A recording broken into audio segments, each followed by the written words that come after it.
Hi there, and welcome on the journey to transform culture.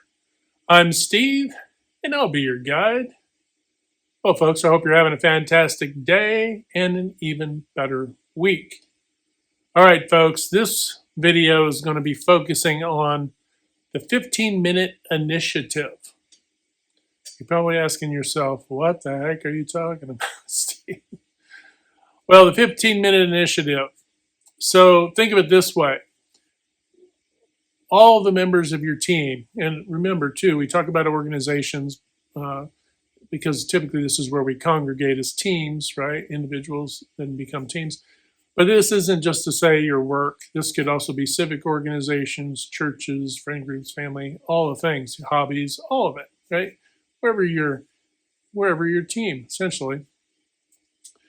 But this is kind of an individual focus. And this 15-minute initiative, if you're a leader, doesn't matter if you're the top, CEO or all the way down to a supervisor, whatever and wherever you are in that chain, you can offer this as an opportunity so that your team can what? Improve productivity for who? The customer, right? And when we do this, what do? We reinforce not only customer satisfaction, but we bolster the customer's likelihood of return, right? And being able to stay with us. Also, it's a competitive environment, so you need to do everything you can do to enhance your operation. Simultaneously, you eliminate waste in this process. Eliminating waste, improve productivity and your quality, and bada boom, bada bing, you've got probably $500,000 or more dollars in net profit at the end of the year. What does that mean? You can take care of your team. You can take care of your customer. You can grow your business. You've got options, right? And hopefully you're taking care of your team. Very important. All right, folks. So 15-minute initiative. What does that mean, really? The 15-minute initiative is essentially this.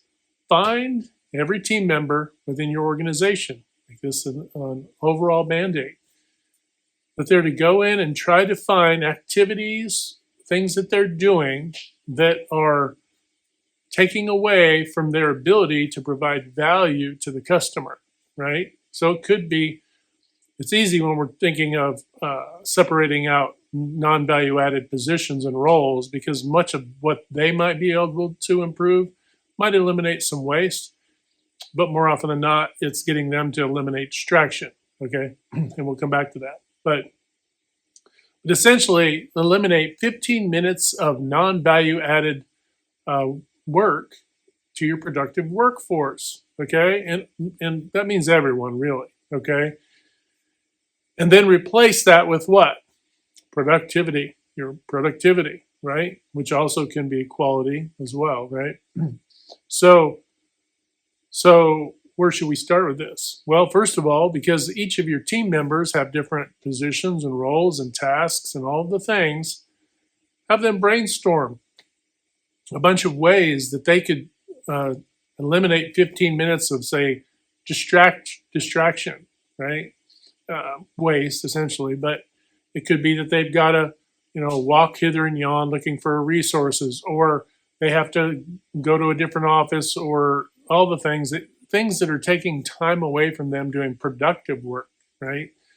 That are preventing them from communicating back to customers or to the next person in the chain of custody to get work done, right? So it might be that there are things interrupting them that is stalling out the progression of workflow elsewhere, right? So it may not be an easily defined line, except for those who are doing the task, right? They know. Okay. So I give you an example. One outfit that I helped, there's been in the first 15 minutes of the day, watering plants and just doing superfluous things that don't really add value or provide any customer value whatsoever, right? We tallied it all up. They came up to a significant amount of dollars and cents, right? Now, if you do this, if you think about what 15 minutes across your entire organization every day, that's like 2 more minutes an hour, right, of productivity. I think anyone giving themselves 20 or 30 minutes could come up with a way to save 15 minutes out of their entire day. some of the ways to do this is to ask the question, okay, what can I do? Uh, what can I eliminate that is stealing away this time? And they may be running down, people within the organization. There may be paperwork that is excessive, right? So your organization can review how it documents, internal documents, right? Review how that process goes and work on the efficiencies, right? From that perspective. How can you get more efficient? How can you remove the waste? Okay. Every single person set out and then document that. Hey, this is how I'm going to, and it might be that it might be 2 or 3 things they do. Why is that? Because it might be that they eliminated this thing on a Monday and Tuesday, and right, because all of us have different schedules, different tasks, different timings. So it might be that they found 2 or 3 things that would accumulate to 15 minutes, right? And now you do this with a mandate also that it has to be sustainable. This has to be an ongoing effort, right? So that we can show that we're getting some productivity, improved productivity out of the effort, right? And also the elimination of waste. So if you have to go find resources, but certain work or communication that allows certain work to progress forward is now no longer interrupted, right? Or interrupted significantly less, right? We positioned it closer to where it needs to be used. We did this, we did that. We ordered a little bit more, not a ton more, hopefully, because we don't want to increase waste, right? Inventory. But we were planning better, right? It might be the timing, right? If it might be as well that your cycles of ordering raw materials, right, and then through production and shipping of product, that you're essentially ending the month or the quarter with high volumes of inventory, right? Be it raw materials or finished goods, right? So these are things that you have to be considering, right? You don't want to be sitting on a bunch of raw materials and finished goods, right? The stuff needs to be out the door. So you find ways to save that time. What do you think happens? You get your shipping now is on time, right? Now your on-time delivery, right, percentage starts to increase, right? You start to see areas where your waste, hey, well, we're going to do this differently. We're going to do a pre-start on these machines, and I'm just using a hypothetical, but we're going to do a pre-start check, I'm going to have maintenance do this. That way I can do that. That way more productivity occurs by 15 minutes, right? You just have to be clever, folks. Get your non-value workforce involved, right? Non-value added, right? So, hey, when QA is done doing their thing, when shipping or receiving are caught up, boom, they might jump in and help in some other productive efforts, right, for an hour a day. Hey, guess what? When you figure it out, you're moving the needle. Does this work? It absolutely works. Have you ever done it? Yes, I've done it. So be aware. This isn't a new concept, right? In 15 minutes, you may have folks come back and they'll start to tell you, hey, I was able to eliminate 20 minutes of waste and distraction and interruption and all these things, right? They may even be more. You may have some folks get 30 minutes, right? And that's amazing. So, but you want them to document, hey, these are the areas, these are the things I looked at, do a task review and go, hey, I'm doing these tasks over here. Are these tasks you want me to continue to do? Because if these tasks, say they're interworking, interorganizational things, not necessarily productivity, product and service productivity that is having a direct reflection on customer interaction and or value exchange, right? If that's the case, you may go in and find, hey, we need to eliminate excess tasks, things that no longer are really relevant, right? Or stages and steps within those tasks. So do a complete task review. You might find that you eliminate so much doing this, you might see a $500,000 or $1 million return at the end of the year, just jumping in from this 15-minute initiative, right?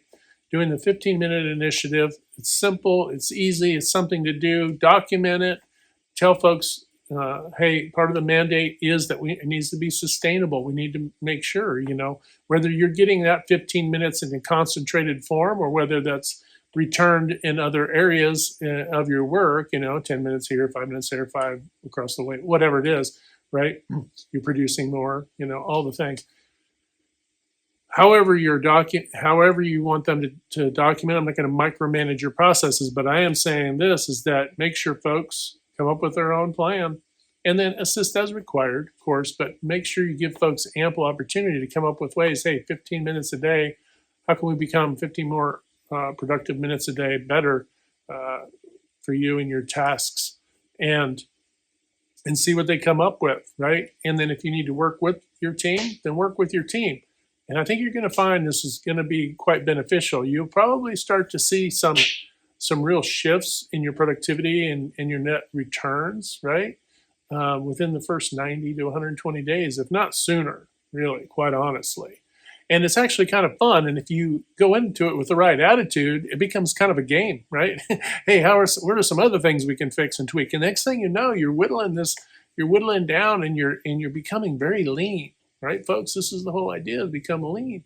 But not for lean's sake, but becoming lean for the customer, right? But also remember, we have all the indirect customers, right? Secondary customers that are benefiting from our improvements for the primary customer product and service.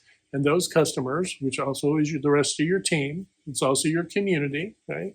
And all the things that they're involved with and everyone they're involved with.